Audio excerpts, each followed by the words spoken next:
Weird octopus people.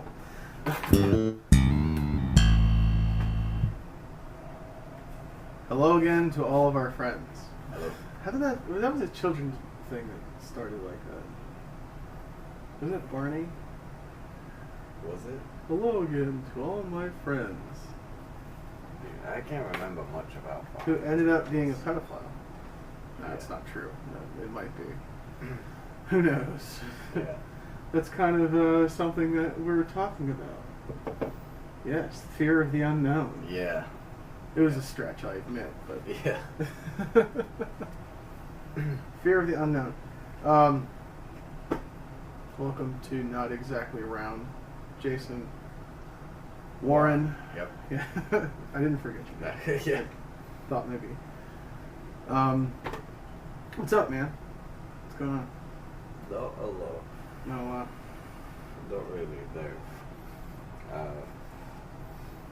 you have a lighter. I do. Yeah. Nice. Had it in my hand. Really? I know. Yeah. I know. I saw it today. That's so weird. I saw it today. I had to get it. Octopuses.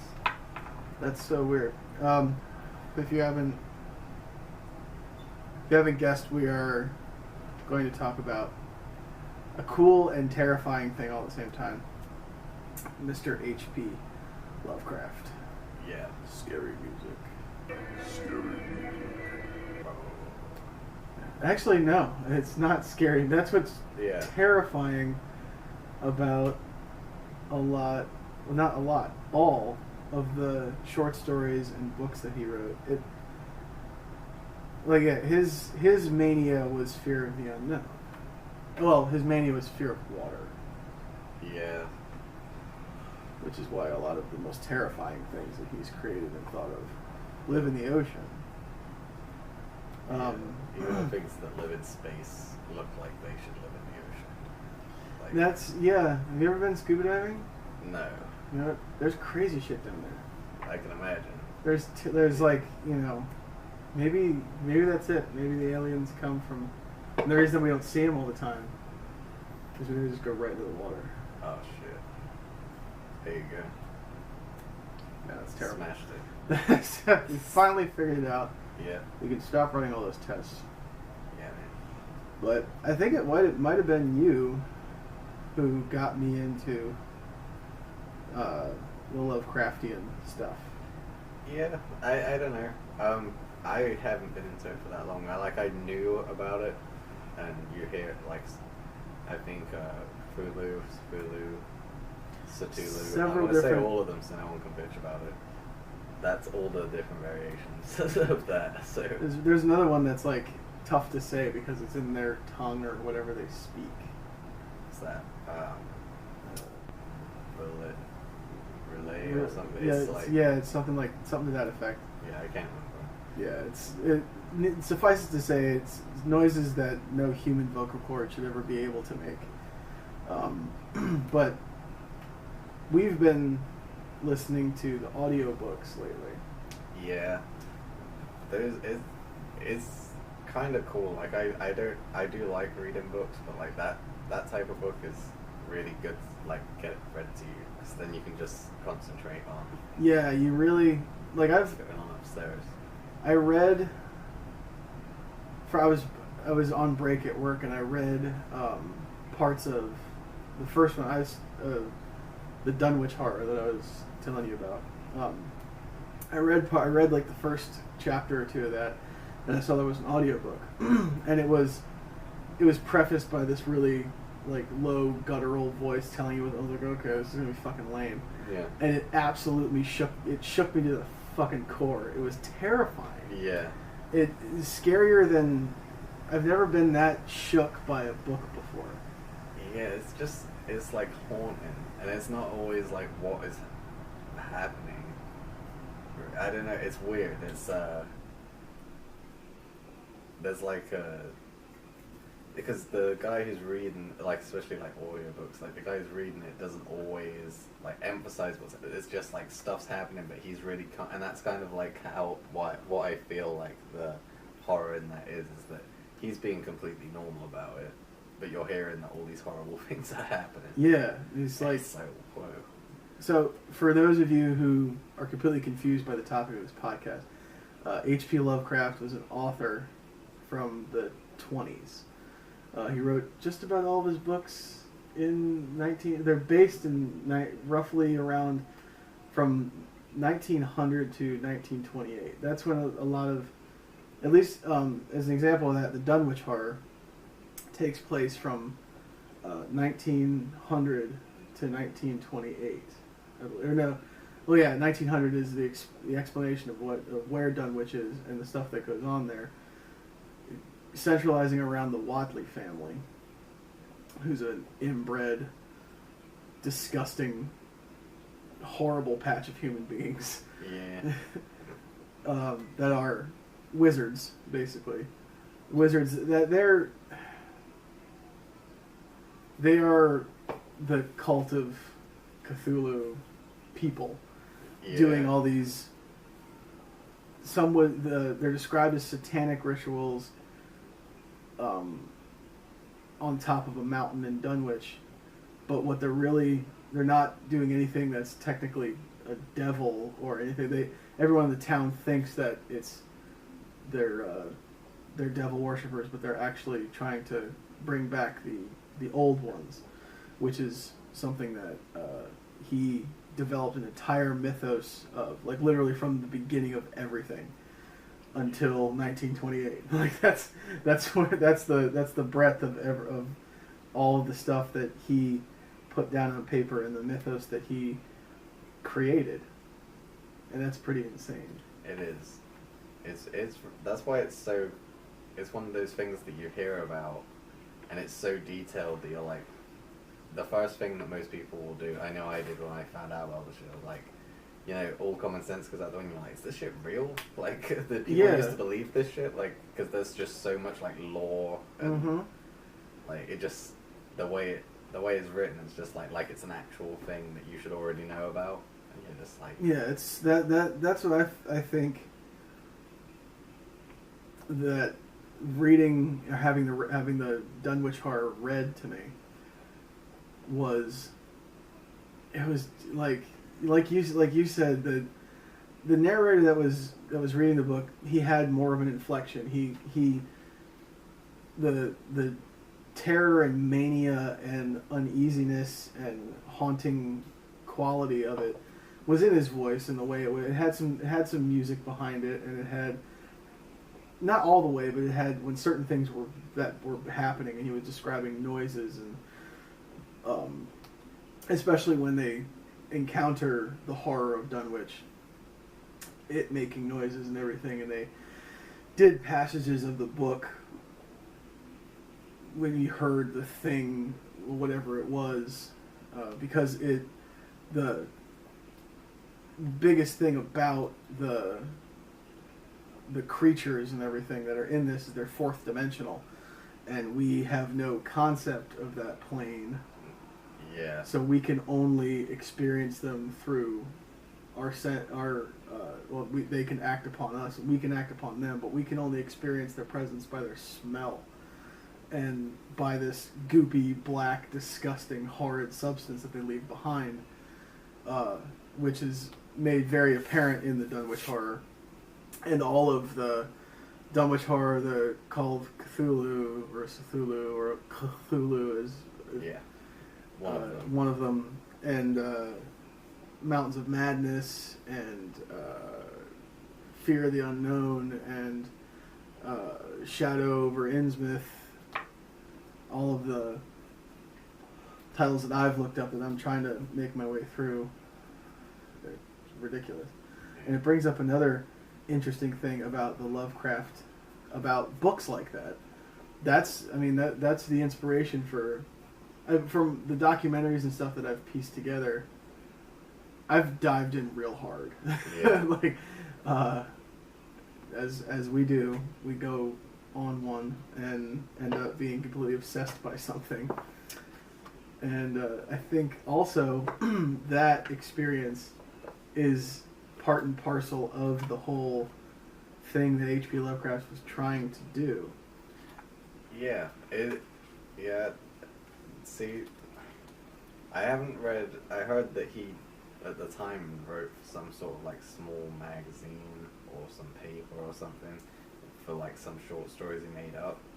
And I don't. I like again. My facts aren't all there, so I don't know if that was like that was the stuff he was publishing there. But like, it would be interesting to read some of the early stuff because it's like it just kind of comes from nowhere. Like, there's so much depth in there for like development of what these things like I said, like he talks about them and you feel like you should know what they are just because of the way that it's written. You just like it sounds like something you're meant to know about. Yeah, it's that must have taken a long time. Yeah, the descriptions are done so matter-of-factly about even the places that he described. Like, I really encourage I think it's called Creepy Stories to Read After Dark. I think is the one thing that the thread that I heard the Dunwich Horror on. The description of going into Dunwich and the area of it in itself being like when you it's in and for those of you thinking this is some sort of mythical off land somewhere, perhaps where he might be from, it's in New England. It's here. Like all the horrible shit that is happening is based in a province in the United States, in Massachusetts and in parts of New England. He talks about Vermont and talks about it being like Dunwich, I believe, is in Maine, if I remember correctly.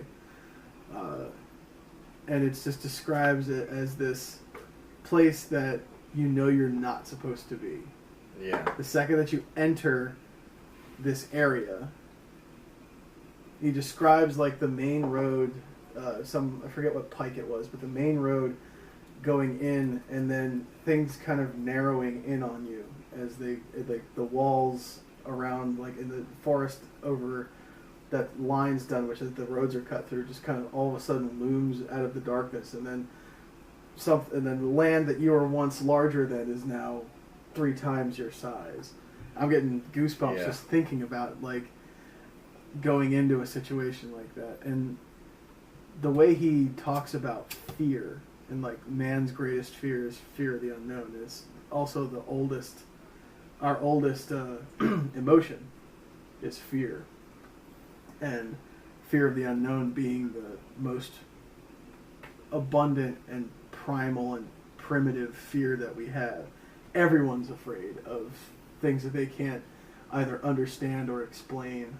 Yeah, I think that's kind of funny too when you look at it in the way that, like, that's what he explores is like the fear of the unknown, and then he introduces you to all these terrifying things. Like you should already know what they are, and the first thing you do is look up if they're real. So like it's like the first thing you do is research them. It worries you to the point of becoming part of the story because you don't know what they are. So the first thing you'll do is you'll look them up. And the beings that he speaks of, and that launches into another topic. The beings that he speaks of are just unimaginable, like things that are concrete and physical, like Cthulhu, like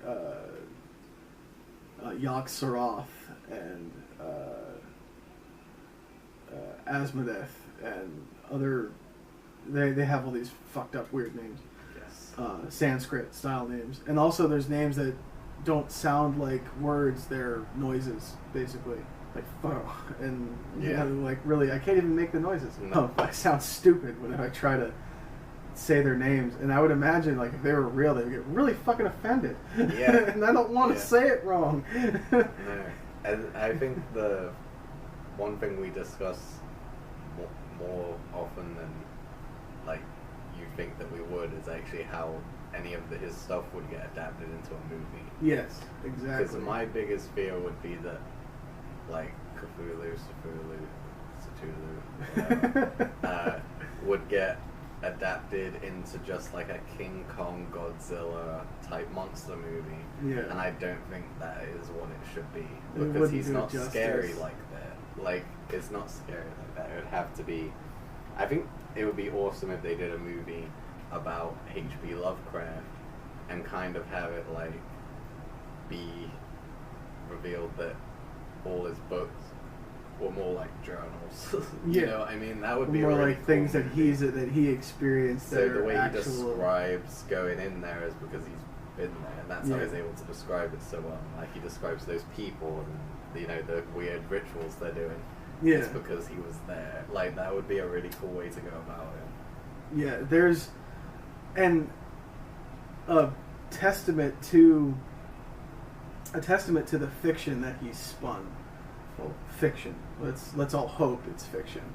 Because if this is the first time you've heard of H.P. Lovecraft, you're prepared to be absolutely fucking terrified. Yeah. If these things are, if any one of even the little tiny guys that we've apparently come from, like even the little small old ones that ruled the world at one point, are just, everything is so far away from human, and yet familiar. Yeah. Which is, every single one of the creatures looks like nothing you've seen before, but it looks like something you've definitely seen before. Yeah, that's why I can't get across really in words like why, like the first one I discovered was Cthulhu, so it's just really haunting when you see an image of him, and while it looks weird and abstract and all that, it also seems like as familiar as seeing like a painting of Zeus or something, you know what I mean? Like you're like, have I seen this before? Is this and that's why it's so convincing that you're like, you can buy into like, this used to be a thing. Yeah, people used to worship this asshole, and he is apparently asleep underwater and fucking hell, let's make sure he stays there. Whatever we have to keep that fucker happy. Because, I mean, a 1,500-foot squid monster. That's the campy version of, if you've ever seen any of the like B monster movies out there that had to do with like the giant squid, like a good one was The Beast by Peter Benchley. It was a book and adapted into there's like a 3-part TV movie, and it was about a giant squid, and that's that gigantic 60-foot squid that it wreaks havoc on a town in New England it's a little fart compared to those things. And I also love the fact that to do the movie that we want would take Guillermo del Toro, who has Mountains of Madness slated as something that he's going to create. But the only reason that he can't is because the budget he would need to create these things it'd be the biggest budgeted film in film history. Something like $300 million to create the things that he has in his head. I want the Henson Company in on it. I don't want it to be.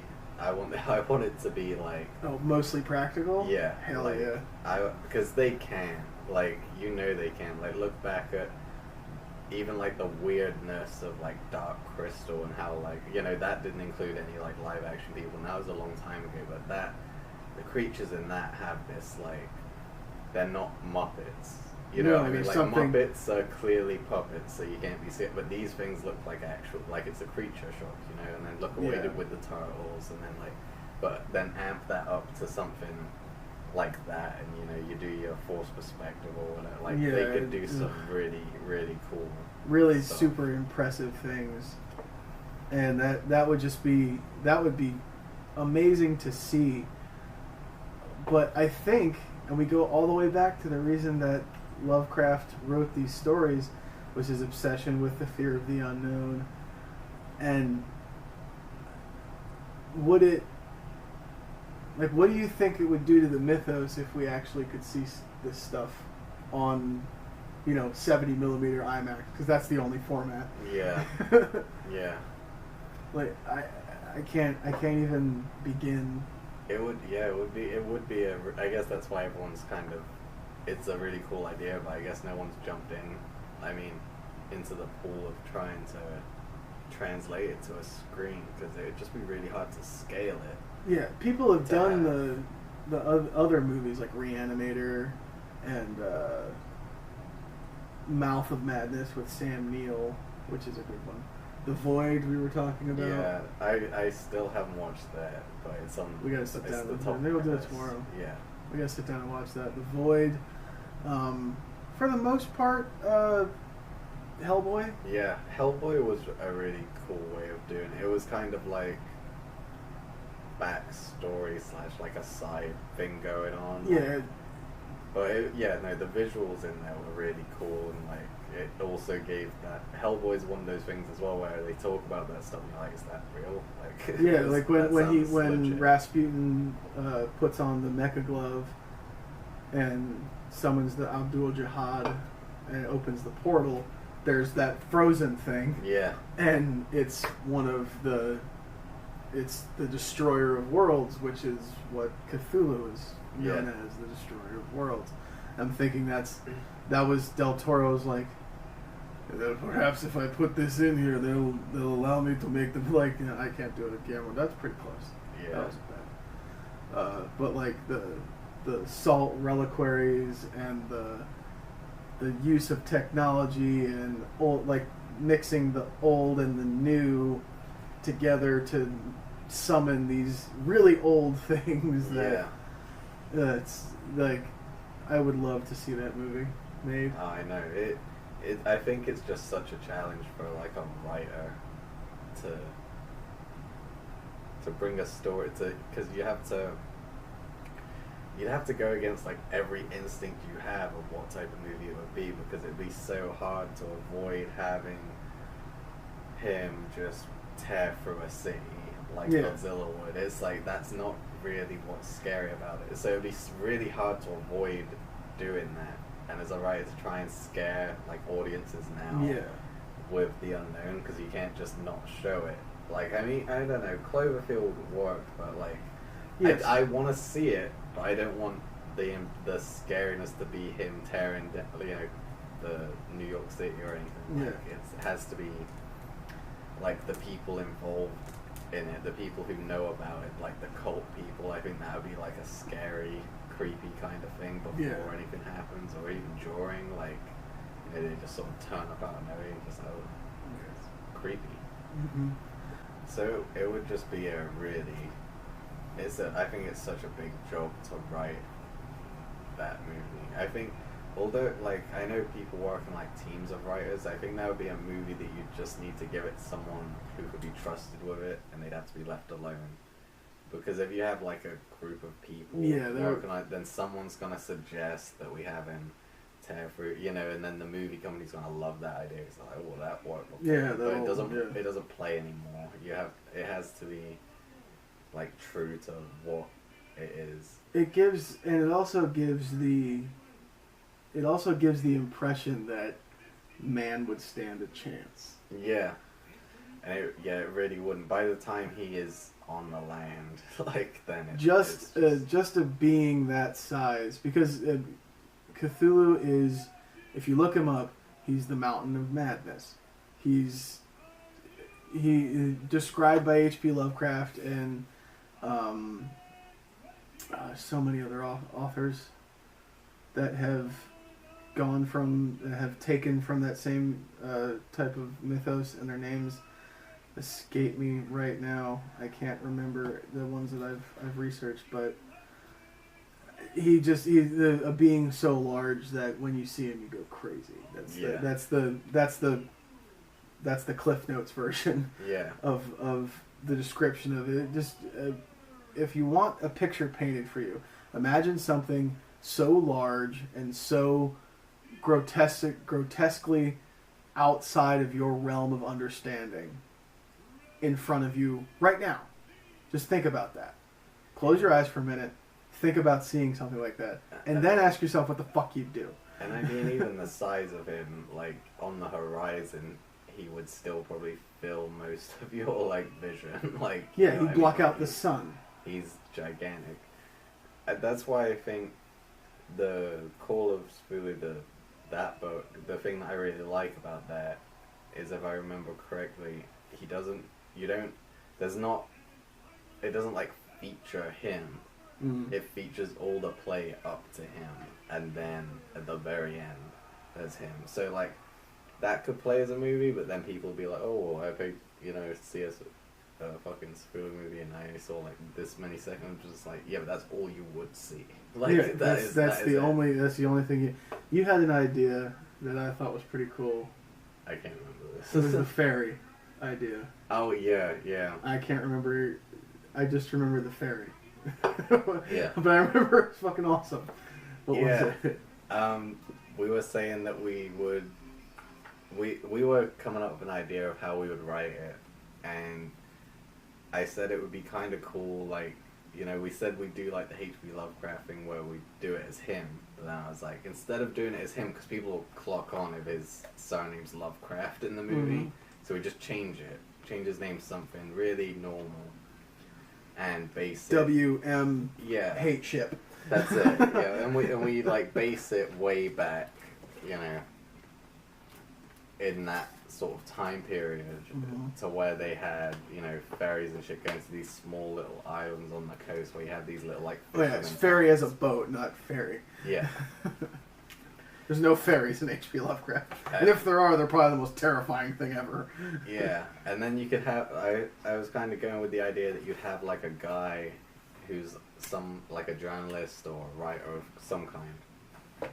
And he'd go on this island like on some sort of story that seems so like, yeah, so you're not expecting anything. So maybe it's that, you know, this island used to cultivate like maybe the most fish or, you know, like seafood for the mainland, and in the last 6 months that's part of the mythos too, that an area that is of Cthulhu, of their, you know, their followers, for some reason, especially like in Dunwich and in Innsmouth, the two places that I'm reading about right now, it's just an abundance. Like they're drawn there somehow. Yeah.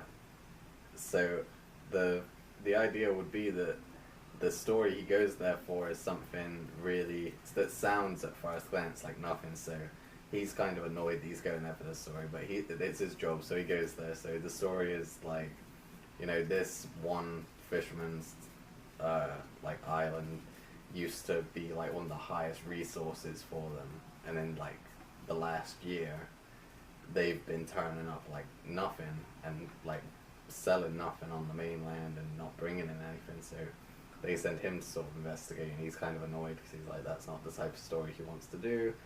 So he goes there, and then he actually finds out that, you know, like you say, that there is an abundance there, and for some reason they're not, like, you know, like they're not like cultivating and selling it or like going to the mainland. So like we'd have it be, so he goes there, he like meets some people, like meets some weird people, you don't know, they're like no cultists or anything yet, and then, you know, he meets a couple weird people talking about all this shit, and he's like, okay, whatever.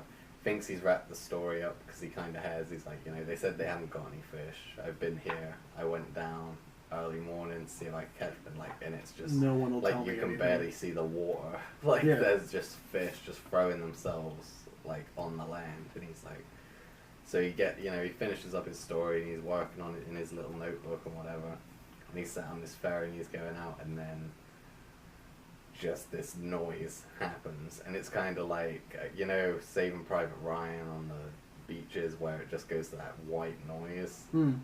That's what I kind of picture it being, and he hasn't registered anything. There's just a noise, and he sort of looks up and he can't hear, and everyone on the boat that previously was just like such a normal, boring scene, all these people kind of look weird. It's not a very busy boat, but all of them are just losing their fucking shit. Like, you know, like tearing their skin off their face and like just freaking out, and he hasn't like registered. So now he's freaking out because he's like, these people are losing their mind, what the fuck is happening? And I'm stuck on a boat with these insane people. Yeah. But like we were saying, that the only reason he doesn't lose his mind is because those people were all from that island, grew up unbeknownst to him under this impression from this like cult teaching them about that, and so they've like worshipped it their whole life. But even then we're not prepared, because even the idea of that noise and him coming is too much, and they just, you know, that's enough to send them over the edge. The only reason he is managing to keep his head on his shoulders is that he has no idea, and so then the boat doesn't make it very far off the shore, crashes, he gets, you know, washed up and shit, and then he investigates further. Then you can have all like the cult people and Yeah. weird stuff. I think that would be a cool trailer. Yeah. Just to create that, and maybe not even have a movie involved. That could be a cool teaser of just like, the picture that I paint in my head when you say that is just the most horrific things you could possibly imagine people doing to themselves and to others on the boat.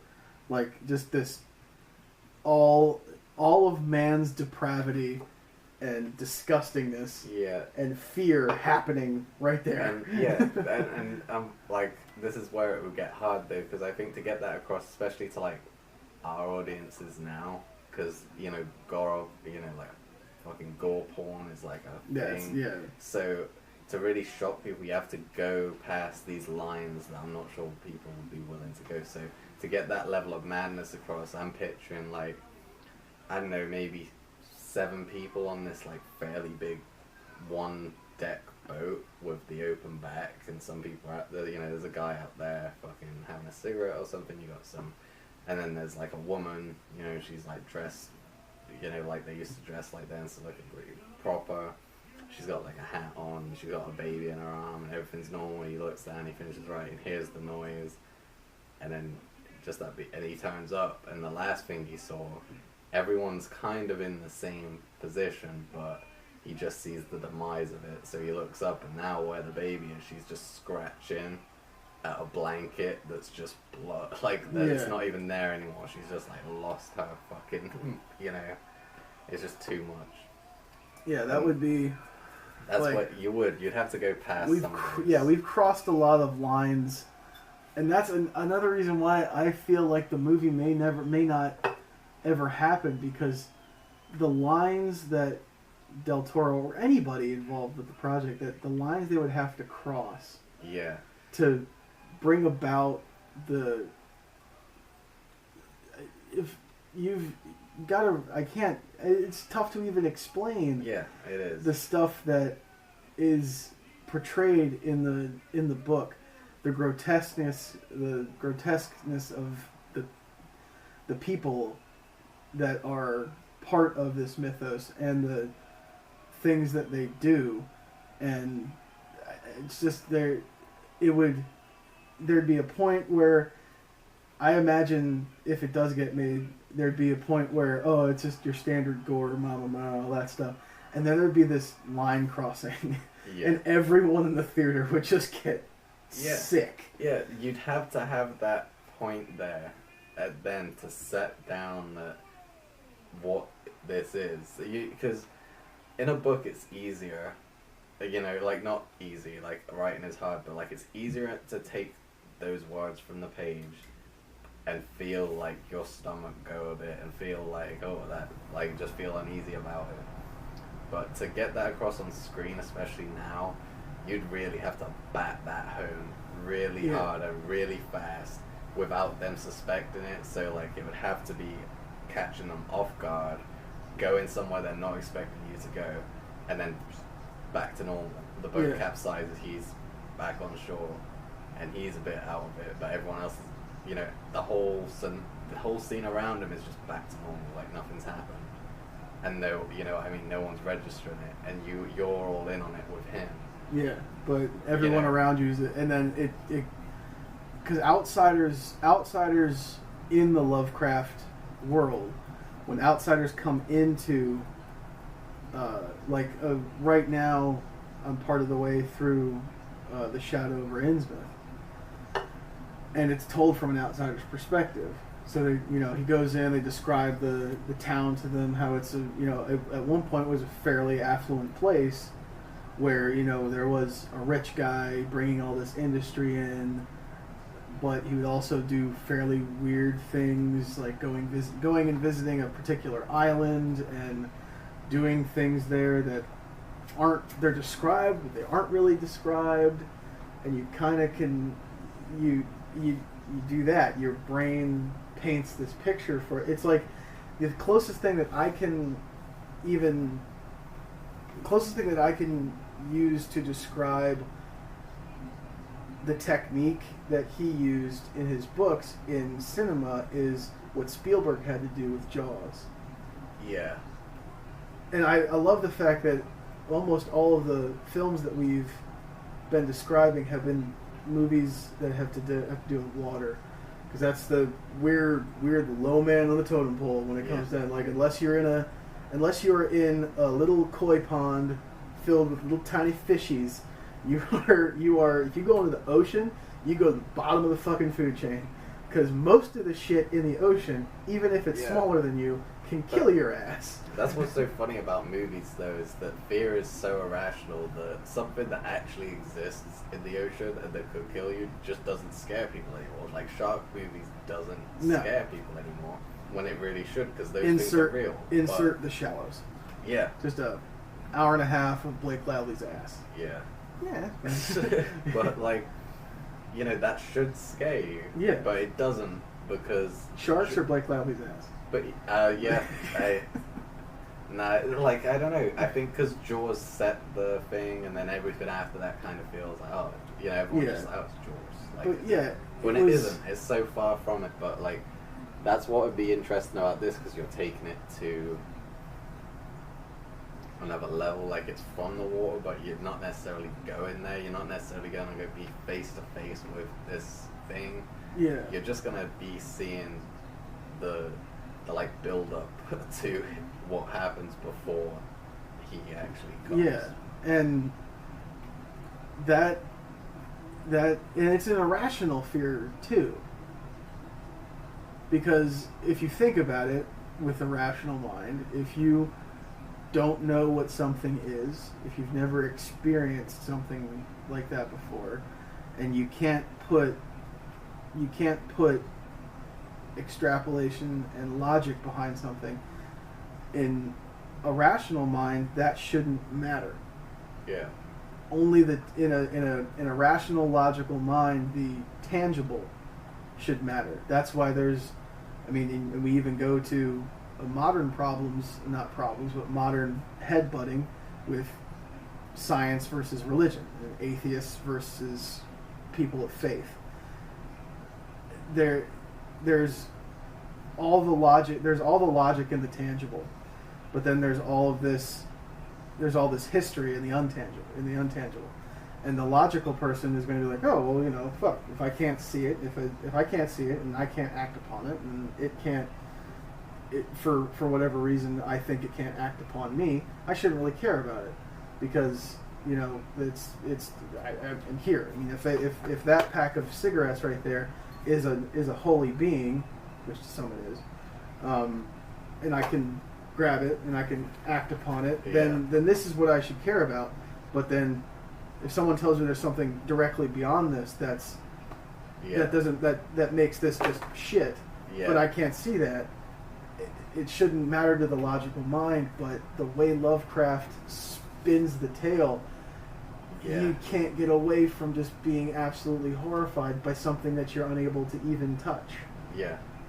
Like in the Dunwich horror, they don't see the creature until the scholars come down from Arkham, from Miskatonic University, and they've at this point, the main character, Wilbur Whatley, who is he's portrayed in the beginning of the book as almost like the spawn of Satan. That's what everyone thinks he is, because he's born, and then by the age of 2, he's already developed to the age of 5. By the age of 5, he's already developed to the age of 12. By the age of 15, when he actually does and conjures the horrible things that he's able to conjure, he's, first of all, 9 feet tall. Okay. And has the articulation and body and mind of someone far older, which is the spawn of Satan, the Omen. Yeah. That's basically what it is. But he himself in the book has changed into this grotesque, horrible thing that is described that if he did not have a man's clothes, would never pass as human to anyone. He's got the upper half of his body is sort of man-like, with gigantic limbs and hands and hair everywhere, like a goat. Yeah. His face is described as goatish, but the lower half of his body is something more fish-like, with a tail that has a mouth and tentacles that come out of his stomach that have each individual, and his hips have eyes. Yeah. The hips have eyes. Sounds like a porno. Yeah, it does. No, yeah, that's what I mean. Like, everything he puts together, creature-wise, is just like so backwards. Like, you look at all the like creatures that have been created since then, like monster movie-wise, they all stick to like close to anatomy. Yeah. Pretty hardcore. So like even xenomorphs. The head is like the head is here, the body's here, and the legs are here. Whereas like he just fucking spins that around to where you're like, what is this? Yeah, there's one particular creature that that he described. I forget the name of it. It was in passing. I just couldn't stop looking at it. It's literally like a man's head coming out of the ground with this gigantic mouth and tongue coming out of it. Yeah. And that is the most human thing other than Cthulhu. Yeah. Other stuff is balls of energy. They had called them. One thing was called the fire vampire, which is just it's a sentient ball of fire. And that's horrifying. A sentient ball of fire. So you're telling me it's fire that can think. Yeah. And think and feel and make decisions and buy, has a mortgage probably. It's just so hard. Like, again, like, the idea of that is terrifying. But to get that onto a screen is so hard. It's not, to make that. And the idea of that is terrifying, but if you saw it on film, it would be goofy. It'd be like Rick and Morty. It's goofy, isn't it? Yeah. It's like comes off goofy. It's weird. Yeah. I don't know. There we go. Or I feel we should end the podcast on ambiguity. Yeah. Like it's. We don't know. I don't. The answer to everything that you are currently asking yourself if you're watching this podcast, which again, thank you if you are. Yeah. The answer to all of the questions that you might have in your mind is there is no answer to them. Yeah. None whatsoever. No.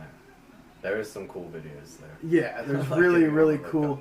There's actually a documentary about H.P. Lovecraft that I saw on YouTube that I really want to watch. I think it's even called Inside the Mountains of Madness. And it's got Guillermo del Toro in it. That's cool. Describing his take on the Lovecraft universe. And it's pretty much it's H.P. Lovecraft from a child till when he starts to write, and then all of his thought process and everything. But even then, even if you watch that shit, even if you are a Lovecraft juggernaut, you still have no answers to your questions. No. And that is fucking frustrating. And if you do, you made them up. Yeah, exactly. And that was one thing that I thought was kind of cool about someone's extrapolation of Lovecraft's work, was the fact that he put that unknown, ambiguous thing in there so people would weave their own tale around it. Yeah. So someone's idea of the old one, the elder ones, and the old ones, and all that stuff. Even if someone had this, like if you read the Necronomicon and I read the Necronomicon, we're both going to have two completely individual thoughts on it. And in that is that fear of the unknown. Yeah. What is he like? I've never heard about that. What is the? I have no idea. It's just something that I read, and that's just like I'm extremely excited. We decided to talk about this, but it also brings up all of the uneasiness and unknown fear that the books bring about. Yeah. No. One of my favorite videos I stumbled across was that, again, this has probably been debunked, but I just love that this video exists. It's that noise that they recorded. Oh, the bloop. And people saying that it was Cthulhu, because they were like, it traveled, like they measured it from like so many miles this way to so many miles that way, and it was the same volume, or like yes, literally it was the like loudest sound ever recorded. And then, I don't know, like obviously, let's be reasonable, that's not what it is, But I like to think that's what it is, because it just adds to something I'm already interested in. So Yeah, it's like, that's a really cool Well, thing. they've explained, and there it goes back to the religion versus science. I mean, if you take Lovecraft stuff as spoken word, and spoken word written on, his spoken word written on paper by him, well, the Bible is that. Yeah. The Bible is someone's interpretation of what someone told them, someone else told them. And, if you believe it was Cthulhu, science has told you that, oh, it was just, the continental shelf shifting, and it shifted along this unprecedentedly large expanse, and it unprecedentedly long, and it moved unprecedentedly high in the shift, and that created this gigantic noise. Why did that happen? I understand that our continents do this all the time, but then the only person there who has peace of mind or has an answer is the scientist, because I'm not a scientist. I didn't see it or hear it, and I don't have the evidence in front of me, so I can take what he says and be like, okay, that is the more reasonable answer, but I can't take it as facts. I don't have the information that you had. Continually terrifying. That's it. Well, I can promise you, frequenters of the Round Table Props page, that our next podcast will be more lighthearted. Yeah. And full of less terror-inducing notions. Yeah. And I'm hoping that this sparks some people who've not delved into that man as a writer to do that, because it's I promise you, unlike anything that it's more, no movie that's come out in the past 40 years, no book that's come out in the past 40 years has done for our current sci-fi and horror as what that guy did all 90 years ago, almost. Yeah. It's going to be the 90th anniversary of when The Call of Cthulhu came out in 1928. Yeah. They still haven't made a fucking movie. When you do read it, stick with it though, because at first, it doesn't read like any other book. It's very wordy. It's very weird. It seems like nonsense. You can read pages and feel like you got no information from it, but you just stick with that just because it's gonna be way different, because it is different. It is different, but it's way worth. It's so worth it. Yeah, and it's and I'll end on saying this: it's way worse than you think it is. Yeah. Bye.